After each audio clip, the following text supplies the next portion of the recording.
Hello everyone, आप सभी का स्वागत है फिर से एक नए वीडियो के साथ। इस वीडियो में हम डिस्कस करने वाले हैं एसएससी सीजीएल का जो 18 अप्रैल है उसका शिफ्ट थर्ड को डिस्कस करने वाले हैं। इससे पहले की सभी शिफ्ट हम अपलोड कर चुके हैं। अगर आपने अब तक नहीं देखी हैं तो वो सारी वीडियो आप देख सकते हो, और लिंक में इस प्लेलिस्ट का लिंक मैं इस वीडियो के डिस्क्रिप्शन में डाल दूंगा। पीडीएफ के लिए आप टेलीग्राम चैनल ज्वाइन कर सकते हो, लिंक इस वीडियो के मैं डिस्क्रिप्शन में प्रोवाइड करवा दूंगा, वहां से जाके आप डाउनलोड कर सकते हो। ठीक है। और देखो, अभी एनटीपीसी सीबीटी 2 है, उसके भी जो मैथ सेक्शन के सारे शिफ्ट है उनका मैंने आपको वीडियो सॉल्यूशन प्रोवाइड करवा दिया है। अगर आपने देखा नहीं अब तक तो आप जाकर देख सकते हैं। ठीक है। चलो हम स्टार्ट करते हैं। हमारा क्वेश्चन नंबर 1 है। देखो, क्वेश्चन कह रहा है कि अनुप्रस्थ धारा की दिशा में 33 किलोमीटर जाता है, यानी देखो 33 किलोमीटर जा रहा है धारा की डायरेक्शन में, यानी X plus Y. And 35 kilometre जा रहा है धारा की अपोजिट डायरेक्शन में। 35 जा रहा है अपोजिट डायरेक्शन में, यानी एक्स माइनस वाई हो जाएगा। इसमें जो टोटल टाइम लग रहा है 8 आवर लग रहा है। अगेन कह रहा है वह इतने ही समय में, यानी सेम टाइम में धारा की दिशा में 44 किलोमीटर यानी 44 किलोमीटर जा रहा है धारा की डायरेक्शन में एक्स प्लस वाई। एंड धारा की अपोजिट डायरेक्शन में 28 जा रहा है, 28 जा रहा है एक्स माइनस वाई। ठीक है। सेम टाइम है यानी 8 है। देखो, अब ऐसे क्वेश्चंस को मैंने आपको सॉल्व करने का पहले भी आपको तरीका बताया था, आज वापस ट्राई करते हैं हम। हमें क्या करना है जनरली, देखो हमें निकालना क्या है, बोले धारा की दिशा में 55 किलोमीटर और धारा के विपरीत दिशा में 14 किलोमीटर जाने में कितना टाइम लगेगा। ओके। देखो, यहाँ पे हमें एक्स प्लस वाई या एक्स माइनस वाई की वैल्यू निकाल लेनी है, हमें डायरेक्ट अज्यूम करनी है और दोनों इक्वेशन में सेटिस्फाई करवानी है। ठीक है। देखो, यहाँ से x माइनस वाई की बात करें तो इसकी वैल्यू क्या हो सकती है। देखो, 35 से कंप्लीट डिविजिबल होना चाहिए। तो देखो, अगर हम यहाँ से कितना लें, हाँ लेट्स से कि हम 7 ले लेते हैं, x माइनस वाई 7 लेंगे तो यहाँ पे कितना आ जाएगा 35/7। तो 35/7 ये आ जाएगा 5। देखो, ये 5 आ गया तो इसको 3 होना पड़ेगा, इसको 3 होना पड़ेगा तो x प्लस वाई हमें लेना पड़ेगा 11। ठीक है, x प्लस वाई हमें 11 लेना पड़ेगा और x माइनस वाई हमने 7 लिया है। ये तो हमने एक इक्वेशन से वैल्यू अज्यूम कर ली है। अब लेकिन हम इसको हमें सेकंड इक्वेशन में सेटिस्फाई करवा के देखना पड़ेगा, तभी हम हमारे पता चलेगा कि जो हमने माना है वो चीज़ सही है या नहीं है। ठीक है। तो देखो, इस सेकंड इक्वेशन की बात करें तो वो एक्स माइनस वाई हमारा 7 है, तो 28/7 4, और एक्स प्लस वाई 11 है तो 44/11 4, 4 प्लस 4 8, यानी देखो सेटिस्फाई कर रहा है। यानी देखो, यहाँ से हमने नॉर्मली निकाल लिया X plus Y X minus Y, यहाँ से एक्स वाई भी निकाल सकते हैं। लेकिन हमसे पूछा गया है, हमसे पूछा है 55 किलोमीटर जाना है धारा के डायरेक्शन में। देखो, 55 जाना है धारा के डायरेक्शन में, यानी X plus Y 11। And 14 kilometre धारा के अपोजिट डायरेक्शन में, 14 किलोमीटर जाना है अपोजिट डायरेक्शन में एक्स माइनस वाई 7। तो टोटल टाइम कितना लग जाएगा, 5 यहाँ से लग जाएगा और 2 यहाँ से लग जाएगा, तो टोटल 7 आवर लग जाएंगे, जो कि हमारा ऑप्शन नंबर सेकंड है। देखो, इसी कॉन्सेप्ट का यूज करके मैंने आपको डायरेक्ट ऐसे वैल्यू अज्यूम करके ही, अब तक जितने भी मैंने क्वेश्चंस करवाए हैं, चाहे वो 2020 के मैंने आपको टाइम स्पीड डिस्टेंस के क्वेश्चन करवाए हैं, वो भी मैंने इसी तरीके से करवाए हैं। अगर आपको इस टॉपिक में थोड़ी प्रॉब्लम होती है तो 2020 के मैंने टाइम स्पीड डिस्टेंस के क्वेश्चन करवाए हैं इसी तरीके से यूज करके। वहाँ पे मैंने एक भी क्वेश्चन में क्वाड्रेटिक इक्वेशन नहीं बनाई है, तो आप देख सकते हो। देखो, नेक्स्ट क्वेश्चन है, बोल रहा है कि 17,200 रुपये की राशि है, साधारण ब्याज पर 2 भागों में 2 वर्ष के लिए 8% की दर पर और 10% की दर पर उधार दी जाती है। यदि 2 वर्ष बाद कुल ब्याज इतना रुपए है तो 8% वार्षिक दर पर उधार दी गई राशि कितनी होगी। ओके। देखो, यहाँ पे हमारा क्या हो रहा है कि 2 वर्ष के लिए दे रहा है 8% की दर से, तो ये हो जाएगा, देखो सिंपल इंटरेस्ट ही है ना, 2 ईयर का ब्याज हमारा 3008 है यहाँ पे, तो यहाँ से हम 1 ईयर का ब्याज निकाल लेते हैं, कितना आ जाएगा, इसका आधा हो जाएगा तो 1504 हो जाएगा। ठीक है। तो अब हम 1 ईयर की कहानी के बारे में बात करेंगे, हम 2 ईयर के नहीं बात करेंगे, क्योंकि हमें क्वेश्चन को लेंदी नहीं बनाना है, क्योंकि सिंपल इंटरेस्ट की बात हो रही है तो हम उससे फर्क नहीं पड़ेगा। अब देखो, यहाँ पे बोल रहा है कि एक केस में तो बोल रहा है कि 8% रेट है और दूसरे में बोल रहा है 10% रेट है। इस 10% को मैं ऐसे ब्रेक करके लिख देता हूँ, 8% प्लस 2%।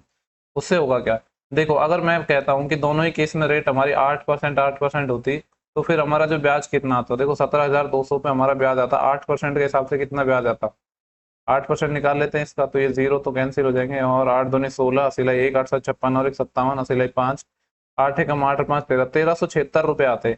लेकिन यहाँ पे 1376 नहीं आया, यहाँ पे कितना है 1504 रुपये आए हैं। ठीक है, यहाँ पे 1504 है, यानी ये ज्यादा कितना है, 14 में से 6 गए तो 8, यहाँ का सिर्फ बढ़ गई, और 10 में से 8 गया तो 2, यहाँ का सिर्फ बढ़ गई, 128 रुपये ज्यादा। ये 128 किसकी वजह से है, ये जो सेकंड केस है इसमें 2% की वजह से 128 ज्यादा है। तो बोल रहा है कि 8% वार्षिक दर पर उधार दी गई राशि कितनी है।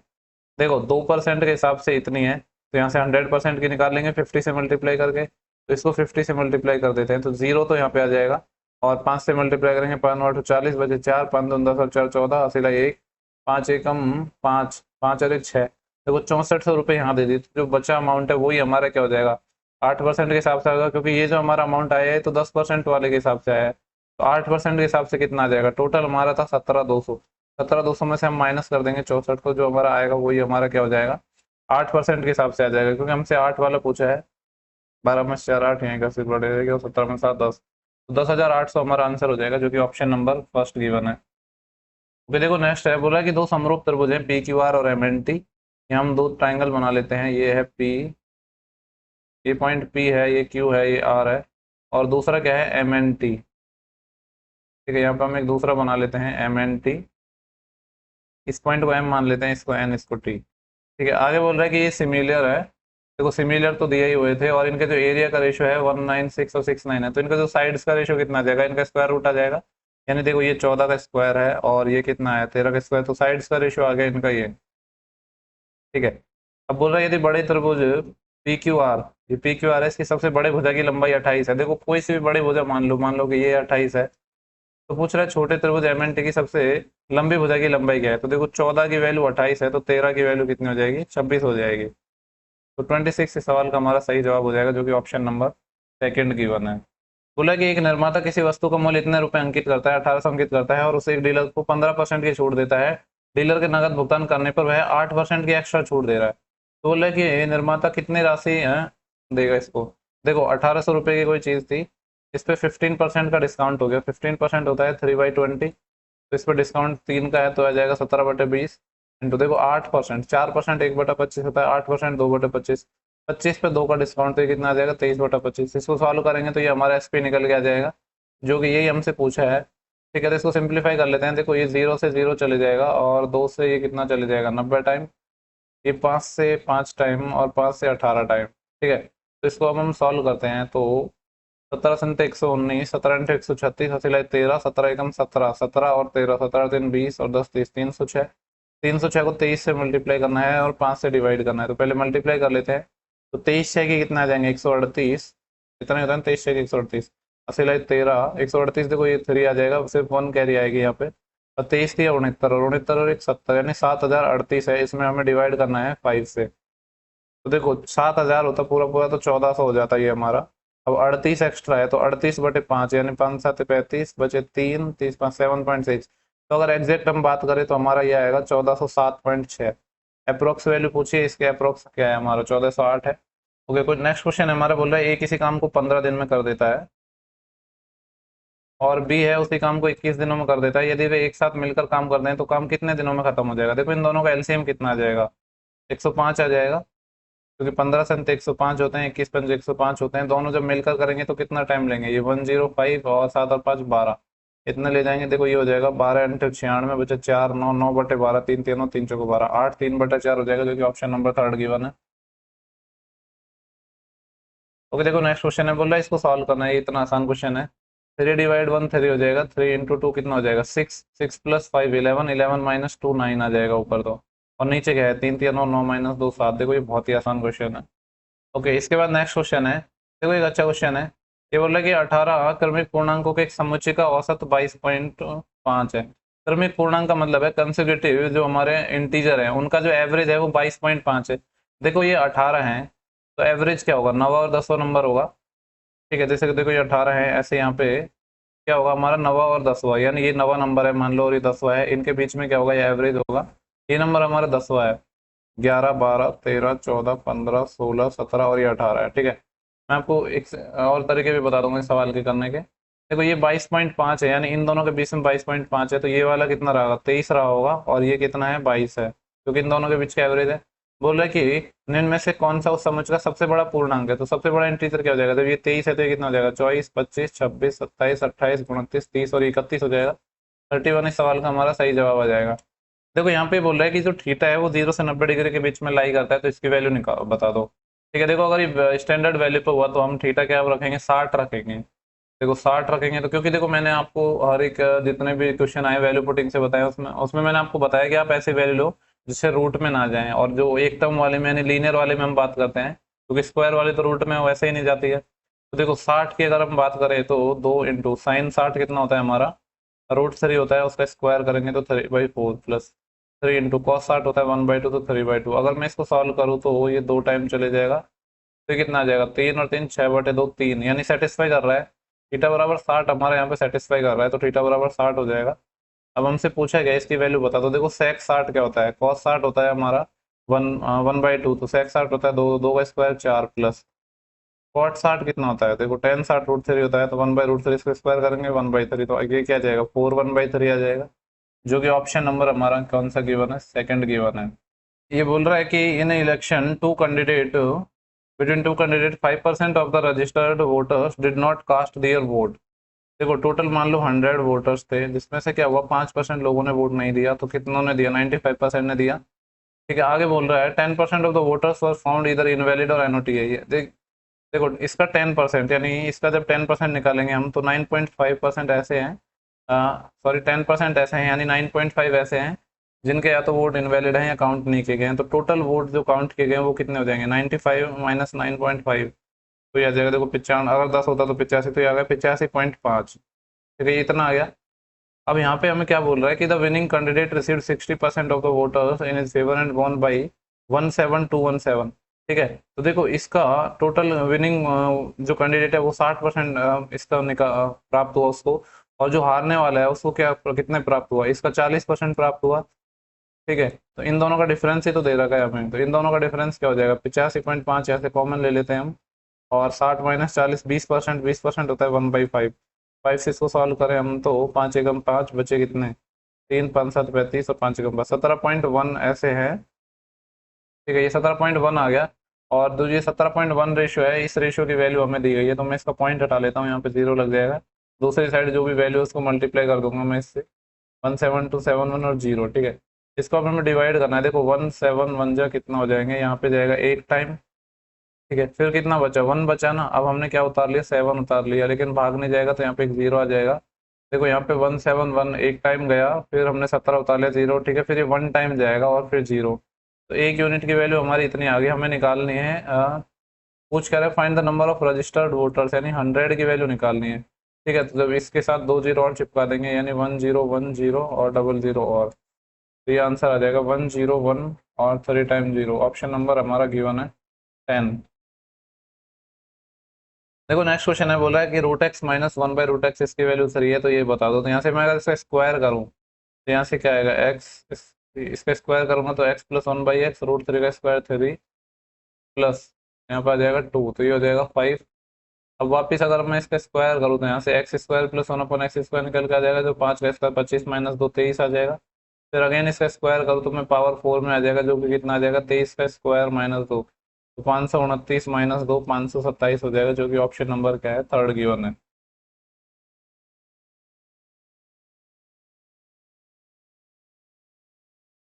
ठीक है, मान लो कि यहाँ पे एक सर्कल है जिसका सेंटर क्या है O है। आगे हमसे बोल रहा है कि ए बी क्या है, इसका व्यास है। ठीक है, ए बी इसका व्यास है, तो मैं यहाँ से व्यास बना लेता हूँ, ये ऐसे कुछ है, ये ए है और ये बी है। ए बी व्यास है। वृत्त के एक बिंदु सी पर एक स्पर्श रेखा है जो ए बी को आगे बढ़ाने पर बिंदु पी पर मिलती है, यानी एक बी को हम आगे बढ़ाएंगे। ठीक है, देखो मैं इसको थोड़ा ऐसे बनाता हूँ यहाँ पे कि जिससे आगे बढ़ाने पर थोड़ा मिल जाए, क्योंकि नीचे स्पेस कम है। तो यहाँ पे मैं ऐसे बना लेता हूँ कि ये हमारा ए है, ये हमारा बी है, यहाँ पे का ये ऊपर इसका सेंटर हो गया। और देखो वृत्त पर एक पॉइंट सी है, मान लो सी इस तरीके से है कि इस पे एक टेंजेंट हमने ऐसे खींच दी, तो ये जो टेंजेंट है, जब मैं इस लाइन को आगे बढ़ा रहा हूँ तो यहाँ कहीं पे मिल रही है। और जो ये हमें पॉइंट दिया है इन्होंने, ये पॉइंट क्या दिया है, पी पर मिलती है, यानी ये पॉइंट पी दिया है। ठीक है, आगे दिया है कि जो एपीसी है वो 38 है, एपीसी। देखो इसको थोड़ा मैं नीचे कर लेता हूँ, यानी जो ये वाला एंगल है ये 38 डिग्री दिया है, और हमसे पूछा क्या है, एंगल पी सी बी पूछा है, पी सी बी। ओके, देखो यहाँ से मैं इसको मिला देता हूँ, कुछ ऐसे है। तो हमसे ये वाला एंगल इन्होंने पूछा है। ठीक है, देखो ये अब मैं अगर इसको यहाँ से मिला दूँ तो ये क्या है, रेडियस ही है हमारा। ठीक है, तो देखो यहाँ पे अगर हम बात करें तो ये 38 है। ठीक है, और ये जब हमारा सेंटर है तो इसको हम टेंजेंट से मिला रहे हैं, तो ये वाला पूरा कितना होता है, 90 डिग्री होता है। आपको पता ही है कि टेंजेंट और जो रेडियस है उसके बीच में कितना डिग्री का एंगल होता है, 90 डिग्री का एंगल। तो ये पूरा हमारा 90 हो गया इतना। ठीक है, अब जब देखो ये 90 हो गया हमारा, और ये हमारा 38 है, तो 9 और 3 12 128 हो गया। ये तो बचा कितना 180 में से 2, तो ये बचा 130 और 50 ये, तो कितना हो जाएगा 52 हो जाएगा, यानी इस ट्राइंगल का जो थर्ड एंगल आ जाएगा ये वाला, क्योंकि ट्राइंगल ओ सी पी एक ट्राइंगल है, तो सामने कितना होता है हमारा 180 होता है। ठीक है, अब हमसे पूछा क्या है, लेकिन उन्होंने देखो इन्होंने पूछा एंगल पी सी बी, यानी ये वाला एंगल पूछा है। ठीक है, देखो मैं इस ट्राइंगल की बात कर रहा हूँ ओ सी बी की, तो इसमें जो हमारी ये वाली साइड क्या है, ये रेडियस है, और ये वाली साइड भी क्या है, रेडियस है। तो इस साइड के सामने का एंगल ये वाला एंगल, और इस साइड के सामने का एंगल ये वाला एंगल, इतना ये क्या आएगा, बराबर आएगा। और देखो ये 52 है, तो बच्चा कितना हमारा 128, 180 में से जाएगा तो, और ये बराबर है, यानी इतना जो एंगल है ये हमारा 64 डिग्री आ गया, ये वाला 64 डिग्री निकल के आ गया, और ये पूरा 90 था। ठीक है, तो ये वाला इतना कितना आ जाएगा, ये जो एंगल है ये हमारा आ जाएगा 90 माइनस 64। 90 में से 64 जाएंगे तो 6, यहाँ से 70 और 20, 26 डिग्री आना चाहिए, जो कि ऑप्शन नंबर हमारा गिवन है 4। ठीक है, नेक्स्ट क्वेश्चन की बात कर रहे हैं। बोले कि एक ट्राइंगल है पी क्यू आर। देखो ये शायद क्वेश्चन गलत है, जहाँ तक मुझे याद है, मैं जो ऑप्शन टिक किया है वो गलत है। बोलो ये ट्राइंगल पी क्यू आर है, जिसमें क्यू आर पर एक पॉइंट एस इस प्रकार है कि पी एस है वो क्यू पी आर का समद्विभाजक है। पी एस है वो क्यू पी एस इसका एंगल बाइसेक्टर है। ठीक है, और पी क्यू की वैल्यू 12 है, और जो क्यू एस है वो 3 है, और क्यू आर क्या है, टोटल ये हमारा 7 है, और ये 3 है, तो इतना 4 हो जाएगा। तो पूछ रहा है पी आर की लंबाई बता दो। ठीक है, तो देखो आपको पता ही है, जब भी ये एंगल बाइसेक्टर है ये वाला, तो क्या होता है, जो करस्पॉन्डिंग साइड्स का रेशियो है, यानी 12 बटे ये वाली साइड क्या है हमारी पी आर, ये बराबर होंगे ये वाली साइड, ये क्यू एस और एस आर के, तो ये 3/4 के होंगे, तो यहाँ से पी आर आ जाएगा कितना, 3 × 4 = 12, तो पी आर आ जाएगा 16। ठीक है, और हमसे यही पूछा था इसने कि पी आर की लंबाई क्या होगी, तो 16 होगी, यानी 18 नहीं होगी, 16 इस सवाल का सही जवाब होगा। देखो यहाँ पे कहा गया है कि दो संख्याओं का लघुत्तम समापवर्त है, यानी एलसीएम है, एलसीएम को मैं एल से डिनोट कर रहा हूँ और एचसीएफ को एच से। तो एलसीएम है वो उनके महत्तम समापवर्त है, यानी एचसीएफ का कितना है, 22 टाइम है। ठीक है, आगे बोल रहा है यदि एक संख्या 132 है, यानी एक नंबर हमारा 132 हमें गिवन है, और एलसीएम है और एचसीएफ का योग, एलसीएम और एचसीएफ है, इन दोनों का जो सम है वो हमें गिवन है 276। ठीक है, देखो यहाँ से एलसीएम की जगह हम क्या रख सकते हैं, 22H, तो ये आ जाएगा 22H प्लस एच, 23H आ जाएगा, 23H इसकी वैल्यू है 276।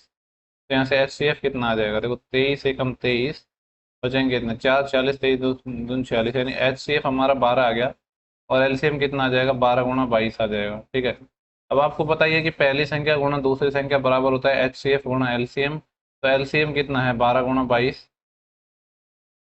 गुणा एच सी एफ कितना है 12, बराबर होता है पहली संख्या 132 है, और सेकंड नंबर जो हमें नहीं पता है वही तो हमें पता करना है, उसको हम ऐसे ही रहने देते हैं। ठीक है, तो इसको सिंप्लीफाई कर लेते हैं, तो ये कितना आ जाएगा, 12 × 12 बचे एक, 12 × 12 11, और 11 से 2 टाइम कट जाएगा, 11 दूनी 22 और 12 दूनी 24। ठीक है, तो जो सेकंड नंबर है वो हमारा कितना आ जाएगा, 24 आ जाएगा। ओके, नेक्स्ट क्वेश्चन की बात करते हैं। बोल रहे हैं कि एक दुकानदार किसी एक किताब के मुद्रित मूल्य, यानी जो मार्क प्राइस है उस पर 10% की छूट देता है, और उसके बाद भी क्या बोल रहा है कि 17% का लाभ हम कमा रहा है। यदि क्रय मूल्य ₹500 है तो मुद्रित मूल्य क्या है। देखो ये आपको पता होना चाहिए, डायरेक्ट सीपी और एमपी का रेशियो ये क्या होता है, 100 minus discount percent, discount percent बटा होता है 100 प्लस प्रॉफिट परसेंट। ठीक है, तो डिस्काउंट परसेंट कितना हो गया हमारा, 10 हो गया, तो 100 माइनस 10 90 बटे 100 प्लस 10 117। तो ये 9 से कट जाएगा, 9 था 90 है, और 9 एकम 9 बचे 2, 9 27, 10/13 आ गया। बोल रहा है जो 10 की वैल्यू 500 है, कितना टाइम है, ये हमारा है 50 टाइम है। तो यहाँ से हमारा जो मार्क प्राइस है वो निकल के आ जाएगा, 13 की वैल्यू 50 टाइम करना है, 13×5 = 65, तो 650 आ जाएगा। ठीक है, ये शिफ्ट कंपेरेटिवली इजी है बाकी जो शिफ्ट थी उनके कंपैरिजन में। ये बोल रहा है कि 20, 10, 8 आकार के एक बंद बॉक्स को बनाने के लिए आवश्यक कीबोर्ड का क्षेत्रफल क्या होगा। यानी देखो घनाभाकार आकृति बनानी है, क्यूबॉइड शेप बनानी है, तो जो क्षेत्रफल कितना चाहिए वो होगा 2i of L B plus B H plus H L. ठीक है, तो एल बी कितना हो गया, देखो ये इसको हम एल मान लेते हैं, इसको बी मान लेते हैं, इसको एच मान लेते हैं, तो एल बी हो जाएगा 20×200 प्लस बी एच कितना हो जाएगा 80 प्लस एच एल, एच है और एल ये है, यानी ये हो जाएगा 160। देखो इसका सम करें तो यहाँ से 200 यहाँ से, और 160 यहाँ से, 360, 360 और 80 कितना हो गया 440, 440 का डबल हो जाएगा 880, यही पूछा था हमसे।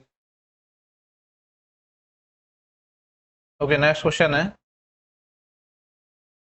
देखो अच्छा क्वेश्चन है। ये बोला कि केंद्र ओ वाले एक वृत्त की जो त्रिज्या है वो 15 सेंटीमीटर है, तो हम एक सर्कल बना लेते हैं पहले। ठीक है, कुछ इस तरीके से हमारा ये सर्कल हो जाएगा। ठीक है, बोल रहा है कि इसकी जो त्रिज्या 15 सेंटीमीटर है और वृत्त पर एक पॉइंट डी इस प्रकार है कि 24 सेंटीमीटर लंबा जीवा ए बी को ओ डी बिंदु सी पर समद्विभाजित करता है। देखो ये हमारा सेंटर है, इसको हम मान रहे हैं ओ, क्योंकि हमें ओ ही दिया है। 15 इसकी त्रिज्या है, ठीक है। और डी एक पॉइंट इस प्रकार है कि 24 सेंटीमीटर लंबी एक जीवा ए बी एक कॉर्ड है, मान लो ए बी एक कॉर्ड है जिसकी लंबाई 24 सेंटीमीटर है, जो ए बी को ओ डी बिंदु सी पर समद्विभाजित करता है। देखो ओ डी, मान लो डी का यहाँ पे मान लेते हैं, ये पॉइंट सी पर काट रहा है और समद्विभाजित कर रहा है, यानी ये बराबर लेंथ में बांट रहा है। ठीक है, तो बराबर लेंथ में बांट रहा है, पूरी चॉइस है तो ये 12 हो जाएगी और ये भी 12 हो जाएगी। ठीक है, तो हमसे पूछ रहा है कि सी डी की लेंथ बता दो, यानी ये वाली लेंथ पूछ रहा है हमसे। ठीक है, ये वाली लेंथ हमसे पूछ रहा है कि सी डी की लेंथ क्या होगी। ठीक है, देखो आप इसमें, इसको जैसे मैं आगे बढ़ा दूं यहाँ से, तो आप क्या लगा सकते हो, सेकंड थ्योरम लगा सकते हो। ठीक है, तो देखो हम इसमें हम सेकंड थ्योरम लगा देते हैं। सेकंड थ्योरम क्या होती है, ये 12 × 12 बराबर होगा इस पॉइंट तक। देखो ये टोटल 15 है, इसको मैं एक्स मान लूँ तो ये वाला पॉइंट एक्स होगा, तो यहाँ से यहाँ तक की दूरी और यहाँ से ये वाली कंप्लीट दूरी, यानी देखो ये 15 होती है यहाँ तक और ये एक्स माइनस एक्स, तो 15 और 15 30 माइनस एक्स हो जाएगा ये। ठीक है, ठीक है, तो देखो यहाँ पे हम वैल्यू सेटिस्फाई करने की ट्राई करते हैं। 5 तो हो नहीं पाएगा क्योंकि 150 माइनस ज़्यादा कर जाएगा। 6 रखें तो 6 का 180 आ जाएगा और ये आ जाएगा 36, तो 150 और 6 144 आ रहा है ये, यानी 144 बराबर 144 आ रहा है। ठीक है, तो यहाँ से हमारा क्या पूछ रहा है कि ओके सीढ़ी की लंबाई निकालनी है। देखो सीढ़ी निकालना है, सीढ़ी निकालने का मतलब क्या है, ये वाली लेंथ निकालनी है एक्स, तो एक्स क्या है हमारा 6 है, यही तो हमें निकालना था। तेज का क्वेश्चन, इसको हम क्रॉस मेथड से करेंगे। ये बोल रहा है कि 3 वर्ष पहले पिता की आयु का पुत्र की आयु से अनुपात, यानी फादर और सन की आयु का रेशियो दे रखा है हमें, 8:3 है। देखो ये कब है, 3 ईयर पहले की, यानी वर्तमान हमारा जैसे यहाँ हो गया, तो इससे 3 ईयर पहले की बात है, तो यह जाएगा -3। ये हमारा हाँ है जो प्रेजेंट की बात है। आगे बोल रहा है 4 वर्ष बाद। देखो 4 वर्ष बाद कब, नहीं कुछ नहीं कहा गया कौन से 4 वर्ष बाद, तो हम क्या लेते हैं प्रेजेंट से 4 ईयर बाद, यानी +4। तो उनका जो आयु का रेशो है वो है 11:5। ठीक है, तो देखो टोटल इनमें डिफरेंस कितना आ जाएगा, 4 माइनस माइनस प्लस हो जाते हैं ये, तो ये 7 ईयर का होगा इनमें टोटल डिफरेंस, तो यहाँ पे हम 7 लिख देंगे। और अब हम इसको सॉल्व करना है, तो देखो ये आ जाएगा 8×5 = 40 और 11×3 = 33। 40 माइनस 33 7, 7 की वैल्यू आएगी कितना, 11 × 7। देखो वैसे ही यहाँ पे निकाल लेते, 11 - 5 6 × 7 आ जाएगा, लेकिन मैं इसे बता देता हूँ, 11 × 7 माइनस 7 × 5 ये आएगा। देखो यहाँ से 7 कॉमन ले लिया हमने, 11 माइनस कितना हो जाएगा, 7 कॉमन लिया है ना, तो 11 - 5 6 आ जाएगा, तो 7×6 = 42 आ जाएगा। ठीक है, तो 7 यूनिट की 42 है, यानी 1 यूनिट की वैल्यू कितनी है, 6 ईयर है। बोल रहा है पिता की वर्तमान आयु कितनी होगी। देखो ये 6 है, तो यहाँ पे अगर हम 8 की वैल्यू निकालें तो इसकी कितनी आ जाएगी, 48 ईयर आएगी। लेकिन जो ये एज आई 48 ईयर कब आई है, बोल रहा है कि वर्तमान से 3 ईयर पहले की बात कर रहा है, तो वर्तमान में कितना हो जाएगा, 3 और ऐड हो जाएगा, तो 48 और 3 कितना आ जाएगा, 51 ईयर। तो देखो यहाँ पे बोल रहा है कि 195 मीटर ऊंची एक चट्टान है, उसकी चोटी से, देखो ये 195 मीटर ऊंची एक चट्टान हो गई, इसकी चोटी से यानी टॉप से एक मीनार के शीर्ष का पाद का नमन कोण, देखो एक मीनार है, मान लो यहाँ पे ऐसे है, ये है हमारी मीनार और ये जो है हमारी ये है चट्टान। ठीक है, लिखने की जरूरत नहीं, मैं आपको बता देता हूँ, ये मीनार हुई चट्टान हो गई। आगे बोला है एक मीनार के शीर्ष, हाँ मीनार के शीर्ष से पाद का अवनमन कोण, यानी यहाँ इसकी बात कर रहे हैं, मीनार के शीर्ष और पाद के अवनमन कोण क्रम से 30 और 60 है। देखो यहाँ पे ये जो हमारा क्या है, हमारी मीनार, इसका टॉप से है जो एंगल दे रखा है वो 30 डिग्री दे रखा है, यानी ये वाला 30 होगा। और इसके जो बॉटम से अवनमन कोण है, ठीक है, तो हम अलग कलर चेंज कर लेते हैं, इसकी बॉटम की बात कर रहे हैं यहाँ पे, ये वाला एंगल 60 बनाएगा। देखो अगर मैं इस ट्राइंगल की बात करूँ, जिसमें इसको कुछ नोटेशन दे देता हूँ, ये ABC है, ये D कुछ भी मान लो। ठीक है, तो इसमें 60 के सामने क्या, देखो ये 195 था, इसको मैं यहाँ से हटा रहा हूँ, आपको ध्यान रखना कि ये 195 था। ठीक है, देखो 60 के केस में ये √3 होता है पूरा और ये 1 हो जाता है, और 30 के केस में क्या होता है, ये 1 और ये √3।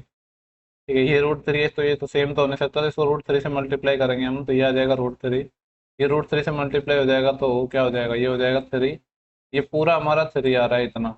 ठीक है, और ये 1 यूनिट का है।